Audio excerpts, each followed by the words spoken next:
Actualidad, espectáculos, negocios, deportes, todo en TV Radio Miami, la nueva televisión.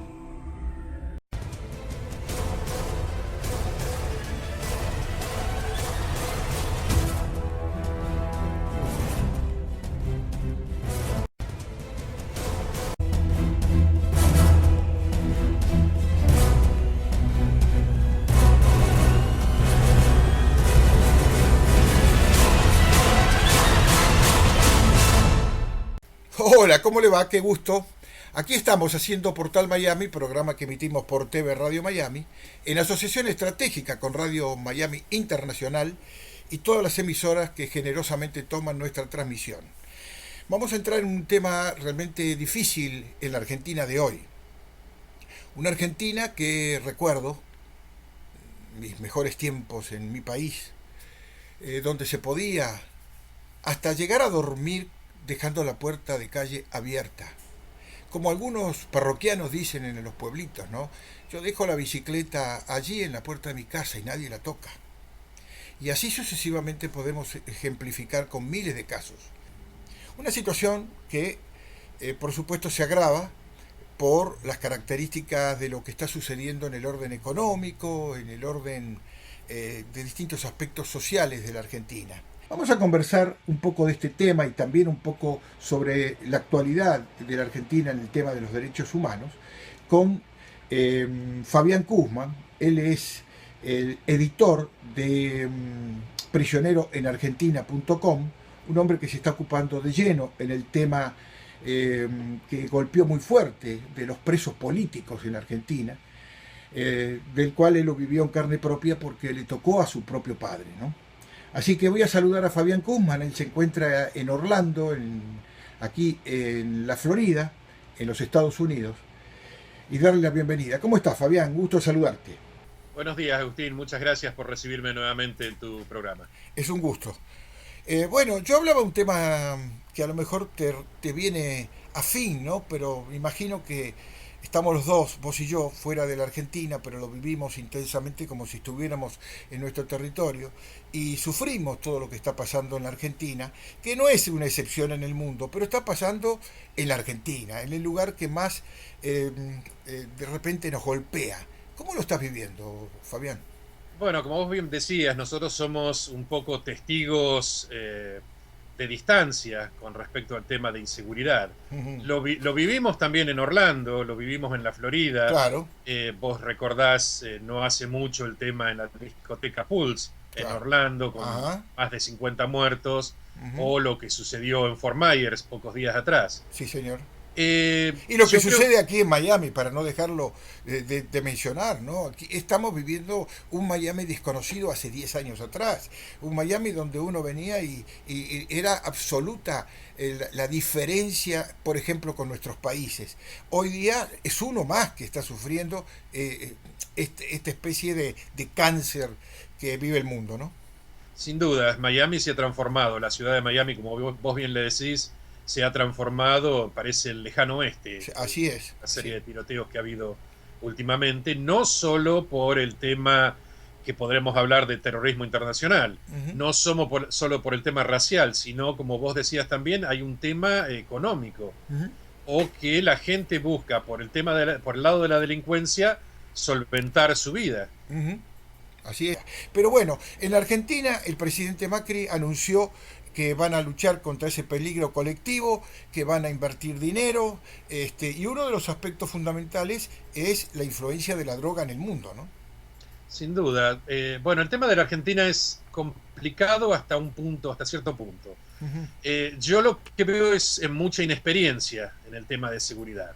Tenemos a una ministra como Patricia Bullrich, que debe tener las mejores intenciones, pero que no puede decir, después de haber asumido su cargo, yo voy a hacer un curso de seguridad y bueno, y ahí me recibo de ministra de Seguridad. Me parece bastante ilógico la manera de proceder. Por otro lado, tenemos un montón de gente que tiene mucha experiencia en seguridad. Lamentablemente, la mayor parte de ellos están presos. Son prisioneros políticos. pero bueno, hay un montón de gente que tiene facultades como para llevar a cabo un procedimiento, hacer una investigación de tratar de cazar a narcotraficantes. Hay cierta experiencia. No se vuelca, no sé por qué. Pareciera que el tema de la seguridad ha quedado en manos de políticos y no creo que sea exactamente el camino a seguir. Es decir, podría ser como responsable, podría ser yo responsable de seguridad, pero tendría que tener el brazo ejecutor en alguien que tuviera la correspondiente experiencia. Ya que entramos en el tema de seguridad y que entramos también un poco en lo que es hoy la política dentro del gobierno argentino, ¿cómo estás viendo estos 7 meses ya de gobierno del presidente Macri con respecto al tema de los derechos humanos? Voy a tratar de ser cuidadoso con esto, porque ha habido ciertos avances legales. Es decir, hay jueces que hoy en día están tratando solamente de respetar la Constitución. Siempre me queda una frase del expresidente Arturo Illia que decía: desde el año 30 hasta la fecha no se puede catalogar a ninguno como un buen presidente. Y un presidente lo único que tiene que hacer es respetar la Constitución y las leyes. Pareciera que en este caso, mutándolo a la parte de justicia, algunos jueces están tratando de tomar ese camino, de empezar a respetar las leyes y, por ejemplo, sentenciar con prisiones domiciliarias a algunos mayores de 70 años, presos políticos mayores de 70 años, que bueno, como lo establece la Constitución, tienen ese beneficio. Está sucediendo muy lentamente, Agustín. Esa gente no tiene tiempo. Pero vos ves, es un proceso que realmente está buscando salir de este embrollo y por lo menos hacer justicia de la mejor manera posible. Yo creo que es exactamente lo que decís. Esto es lo que se cree, que consiguiendo estos pequeños pasos se hace justicia de la mejor manera posible. No lo es. A muchos prisioneros políticos, no digo todos porque no conozco todos los casos, sería irresponsable de mi parte, pero muchos prisioneros políticos no tienen pruebas, no hay evidencia en contra de ellos. Sin embargo, siguen en prisión, o sin embargo siguen en prisión domiciliaria, que no es una forma de contentarlos, es decir, es darle un caramelo. Siguen en prisión, están en su casa, pero siguen en prisión. Sí, ya hemos tratado varios temas, ¿no? De personas que lamentablemente tuvieron que llegar a instancias tan difíciles como huelgas de hambre. El caso de tu padre, o el caso de este otro señor que acaba de recibir la libertad condicional, que está ya en su casa, gracias a Dios. Está otro muriendo, luchando por su vida, como es el caso de Checolás. Pero también hay otros casos, hasta que cuando uno lo conoce, cuando uno se mete en el historial de esa persona, dice: ¿por qué está preso? Claro. ¿Por qué está preso? No hay justicia, no está acusado de nada, o la justicia no se expida en decir por qué está preso, y pasan los años y sigue preso allí. Es el caso, creo que, de un peluquero que leí en tu página, un peluquero que atendía a tu papá en la cárcel. ¿Cómo se llama? Te referís a Nildo Delgado. A Nildo Jesús Delgado, sí. Nildo Jesús Delgado, exactamente. Nildo sería una insignia para destrozar esa teoría, esa hipótesis, perdón, del Plan Nacional para secuestrar, torturar y hacer desaparecer personas. Nildo Delgado era un aspirante agente de policía. Se recibió, vamos a recordar, aspirante agente de policía es la persona que está en las entradas de las comisarías diciéndole buenos días a las personas que entran. Eso es aspirante. Con mucho esfuerzo, un hombre muy sencillo, muy humilde, muy pobre, logra el cargo de agente de policía, y su padre, en una de las provincias de la Mesopotamia argentina, se enferma de gravedad.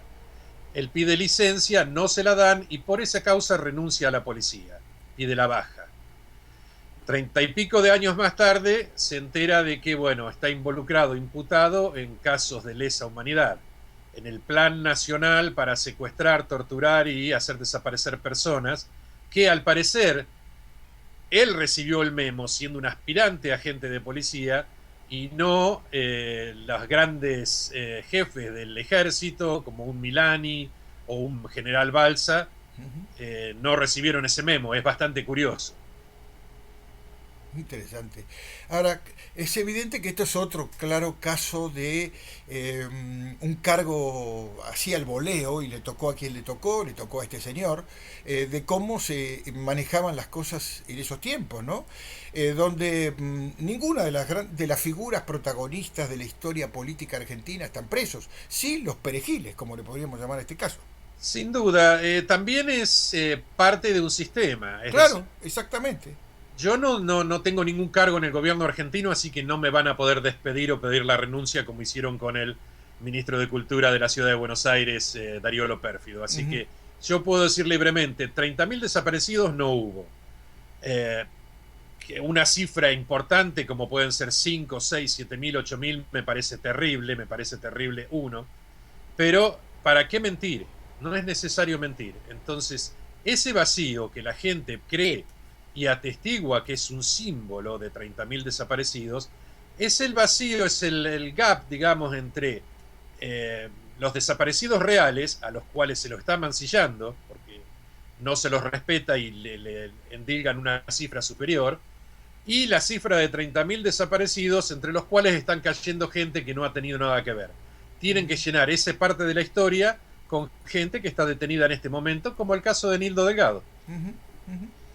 Nildo Delgado, un peluquero que ejerce en la cárcel, que apenas gana muy poquito dinero, que tiene su esposa que sé que está con cáncer de mama, según leí en la nota muy interesante que publica Prisioneros en Argentina, que está bajo tu conducción, y realmente uno se eriza la piel, ¿no? De ver cómo este pobre infeliz, y lo infeliz quiero decir por lo que está sufriendo, puede ser imputado por un plan criminal llevado a cabo en el país en los años 70. Es algo inédito, es algo increíble, ¿no? ¿Cómo se justifica todo esto? Y no hay una gran justificación. Si me permitís agregar algo, por ejemplo, hay gente como Pedro Guerrero, que era del servicio de penitenciaría, salió de la academia, de la escuela de servicio penitenciario, y le dan una licencia hasta tomar por primera vez tomar horas de trabajo. En ese interín que él está en licencia, sucede un hecho en una de las cárceles. Estamos recordando hablemos de un cadete del servicio de seguridad como Pedro Guerrero. Sucede un hecho en una de las cárceles, un hecho grave, y 30 años después también a este señor Pedro Guerrero le endilgan haber participado de una serie de torturas en esta cárcel. No estaba ahí, estamos hablando de un cadete, repito, no quiero ser monótono con esto, pero era un cadete del servicio penitenciario. También preso, y bueno, es un hombre relativamente joven, no va a poder salir por ahora con prisión domiciliaria porque no tiene los 70 años, y está en un túnel sin salida. Todos los escritos que presenta se los rechazan, no tiene contestación. Otra persona abandonada por el Estado. Lo que muestra lo que fue la Argentina de los últimos años, ¿no? De los últimos 30, 70, serían 40 años. Increíble. Increíble la odisea que han vivido los argentinos, entre los cuales me incluyo. Te incluyo, por supuesto. Y que parece que no estamos cerca del final todavía. Pareciera que no. De todas maneras, esto empieza cuando el dominio de la dictadura del régimen Kirchner. Empiezan los arrestos a este tipo de prisioneros, prisioneros de guerra o prisioneros políticos o prisioneros ilegales durante el periodo de Kirchner, que es el cerebro operativo detrás de todo esto. Yo creo que los que continuaron no han tenido, pese a la, digamos, malignidad de Néstor Kirchner para cometer estos actos, los que lo siguieron no han tenido la suficiente astucia como para seguir disfrazando este circo. Y bueno, ahora está saliendo a la luz. Y ahora es el momento del gobierno actual que va a tener que hacer, sin dudas, tomar cartas al respecto. Yo estoy seguro que en la esencia del gobierno, a partir de el presidente Macri, quizá podamos encontrar algún elemento que nos dé esperanza de buena fe en cuanto a las intenciones. Pero cuando hurgamos un poquito y nos vamos, por ejemplo, a la mano ejecutora de lo que tiene que cambiar en la Argentina y nos encontramos con un secretario de Derechos Humanos, por lo menos hasta ahora, no sé, esta es mi opinión, eh, inepto o ineficiente o involucrado en causas que no se quieren resolver, ¿qué destino tenemos? Sí, yo creo, bien estás hablando de Claudio Bernardo Abrug. Con todas las Eh, letras. Abrug yo creo que ha sido utilizado como un nexo entre el gobierno y entidades de derechos humanos como para suavizar el tema. No lo ha hecho muy bien, no ha tenido la astucia de o bien comprar a estos grupos o meterlos en el gobierno de alguna manera. A ver, No si creo que te, ha tenido... a ver si te entiendo. Me estás diciendo, Fabián, que yo para extinguir a la delincuencia pongo a negociar a un delincuente con los delincuentes. eh, no sería tan, Bueno, pero tan certero porque no tengo las pruebas. no, no, Esto no. es lo que, Es esto es una, lo que yo creo, claro. disculpame, es una figura, Sí. pero es una figura que se me vino a la mente y no estoy involucrando a nadie en particular, simplemente que me da la sensación que eso es lo que está sucediendo. O sea, para llegar a los delincuentes tengo que tener la llave y la llave la tiene un delincuente. Claro. Bueno, dice el dicho que no se puede ser un caballero a medias y tampoco no se puede denunciar a medias las cosas.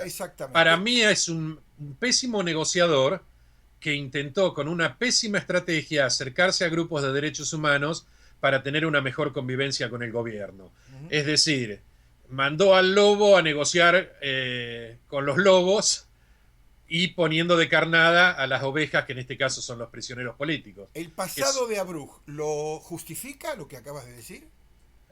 yo no le conozco como dirigente, como servidor público, no le conozco otra acción que haber participado en la DAIA, Ajá, con sí, servicio de su comunidad, sí, y no tuvo tampoco una gran actuación a sí mismo. ajá, Luego, en la ciudad de Buenos Aires, Abrug era uno más del equipo de Macri. Tampoco había muchas referencias, por lo cual no lo puedo criticar. Como secretario de Derechos Humanos, hay que comprender que los derechos humanos son universales y pueden ser para mí, que fui Jack el Destripador, o para una niña de 4 años que, no sé, fue abusada. ajá.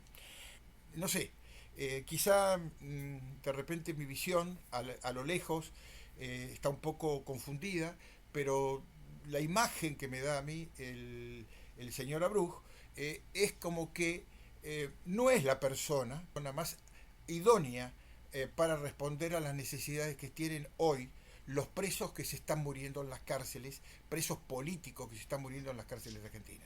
No, sin duda, no es la persona más idónea, no es la persona que se ocupa tampoco de proveer estos derechos humanos a los presos políticos. Ujú. De todas maneras, la luz al final del túnel podría decirse, hay gente que está trabajando. Tengo que ser honesto, hay gente dentro del gobierno actual, como podría mencionar al doctor Gustavo Guettar, que se trata de interiorizar, no es el tema de él, me lo ha dicho en varias oportunidades, él no es el tema el de los presos políticos, pero trata de interiorizarse y de, dentro de lo que puede él, porque no puede influenciar a la justicia argentina, por supuesto, Ujú. pero dentro de lo que puede él es un nexo entre las injusticias que hoy en día soportan los presos políticos y el Ministerio de Justicia. Ujú. Como vos mencionabas antes, hay muchos casos que no se saben de qué se los acusa o las pruebas son irrisorias, no endebles, irrisorias. De todas maneras, lo que uno puja en este momento es por conseguir que al menos se le dé un trato humano a la gente. Estamos, vos mencionaste a Echecolás. Ujú. Yo desconozco el caso de Echecolás, pero lo único que sé es que es un hombre de 87 años, muy enfermo, a punto de morir y que no está siendo tratado médicamente como corresponde. Ujú. Ahora, en el mientras tanto, esto lo comparábamos con el caso del licenciado Abruj, que es el secretario de los Derechos Humanos. ¿Qué experiencia tiene al respecto? Que tampoco conocemos que haya sido un profesional de la materia. Y encontré un párrafo que realmente deja mucha tela para cortar, Fabián.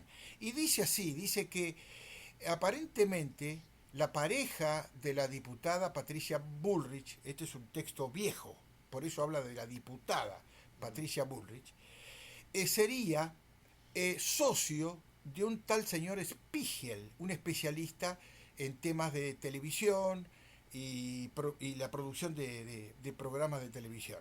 Bueno, aparentemente esa relación fue la que determinó que el señor Abruj fuera designado secretario de Derechos Humanos en la República Argentina. Bueno, sería realmente triste y por otro lado aterrador que una persona aterrizara con semejante responsabilidad a la Secretaría de Derechos Humanos solo por tener un conocido. Es decir, Agustín, no me asombra, nosotros sabemos cómo es la política y todos los entretejidos y que no siempre la persona más capacitada se lleva el cargo, pero sería muy triste, sería muy desesperanzador también para un gobierno que propone cambiar que este tipo de manejos continúe. Bien. Fabián, muchísimas gracias. Se nos fue el tiempo, pero creo que fue más que interesante conversar contigo y tratar algunos temas tan calientes, ¿no? El tema del peluquero es sumamente caliente, el tema de los derechos humanos ya realmente sobrepasa los límites porque se está muriendo gente, como nombramos el caso de Chicolá, que es el más inminente de lo que puede estar sucediendo en las próximas horas. Te agradezco mucho y te mandamos un gran abrazo desde aquí, desde Miami. Gracias por la oportunidad de recibirme nuevamente en tu programa y a tu disposición como siempre, Agustín. Buenos días. Que sigas muy bien. Fabián Kuzma, desde Orlando, en la Florida, titular y editor de prisioneroenargentina.com. Hacemos la pausa y volvemos enseguida. Sumamos más de 10 millones de suscriptores. Ahora también puedes vernos en Roku. Gracias por su apoyo. TV Radio Miami.